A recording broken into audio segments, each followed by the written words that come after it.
My name is Patrick Quinn. I'm from Yonkers, New York, and I've been involved with the ALS Ice Bucket Challenge from the beginning. I was diagnosed with ALS back in March 2013. It's a lengthy story. The Ice Bucket Challenge was something we noticed going around for other causes. We noticed it was on TV once for pediatric cancer, and people were not really using it for ALS in the beginning. We noticed a family, I'm from Westchester in New York, a family from Pelham, a woman did it for her husband. Pelham's a little smaller than Yonkers where I'm from, so once I saw it, it started picking up steam on Facebook, and we just jumped head first in. I had my family, my friends. Within the first 24 hours, we had about 50 posted, and the way it works is you nominate 3 other people. So if 50 people just challenge 3, I mean, the numbers are increasing dramatically, and within 48 hours, everyone's newsfeed was just crazy. The way it worked was people were doing it for another cause, and this woman whose husband has ALS, he's actually had it for 12 years now, which is not normal. I mean, that's a lot longer than most people are expected to survive. And she kind of flipped a switch. Thank God she did. She did her Ice Bucket Challenge for ALS, and her immediate family, friends started doing it. I think we picked up on it that first week, or I don't know, remember the exact time frame, but it was mid-July, and like I said, before you knew it, Facebook was just bombarded with Ice Bucket Challenges from all types of people, angles. I mean, my brother did it with a dumpster. I've had friends jump in the bucket. I mean, it's been incredible. The last I heard it was up over around 110 million, which is insane. Unbelievable. In about a month and a half, compared to last year, the association raised about 2.8, 2.9 million in the same time frame, so it's pretty unbelievable. ALS it's a tough disease. It's not very well known. People don't really understand it or got a grasp about it because it's not really in the media, or it hasn't really been given that much attention until now. But my personal story, it took a while for a diagnosis. I'm very young on average for an ALS diagnosis.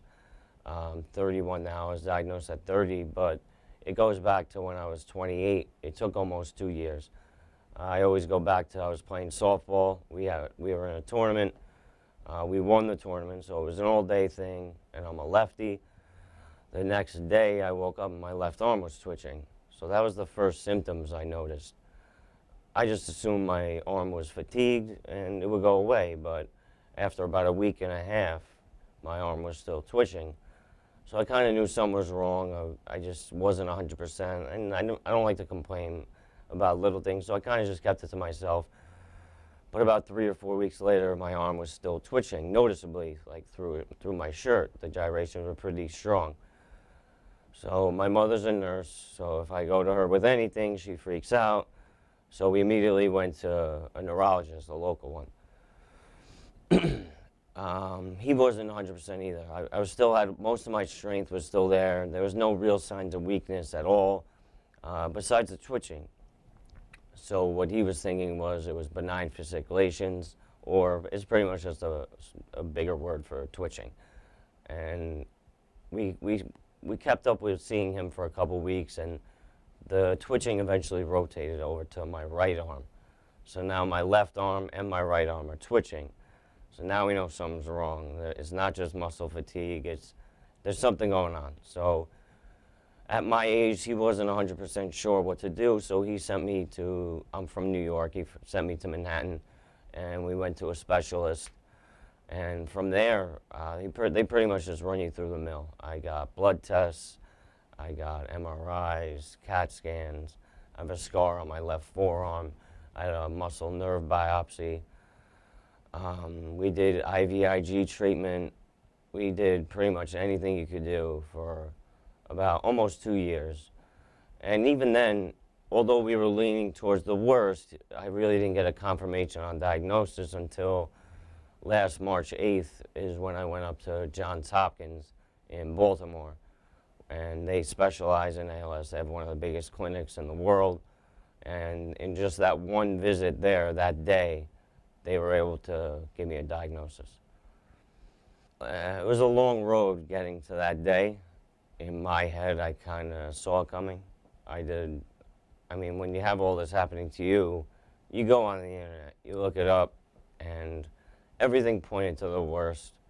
But in my head, I kind of just kept it quiet. I think I only told my wife, and I just rather hope for the best than when it actually hearing the worst. I kind of knew, but I knew no one else knew. So it was pretty hard on family and friends who just really didn't understand. And a lot of them still don't understand because I still walk at this point, which is a major positive. So I won't downgrade that at all. My progression is slow in comparison to some others, and I'm not going to take that for granted.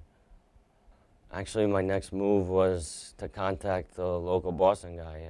Pete Frates is from the Boston area, and he's even younger than me, and progression's quicker than me. But we were diagnosed almost exactly a year apart. I was March 8th, he was March 13th, 2012, and I went, like I said, I went on the internet. I did research, and his name kept popping up.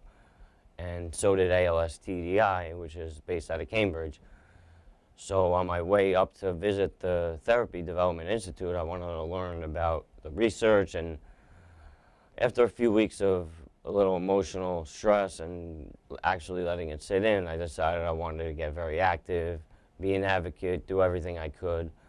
And that's how I found Pete, who was already doing this for about a year, which was incredible to see someone even younger than me struggling and ready to be active. So I was inspired tremendously by him. And I was even more inspired when I got an email from him on my way to TDI, and he offered to meet up with me for lunch. And just pretty much said, when we met, he was an open book. He was, tell me what you want to know, ask what you want to ask. And since then, we've kind of just been good friends. I mean, it's not normal for two people our age to be dealing with this, so I guess our connection is there, and we just fight together.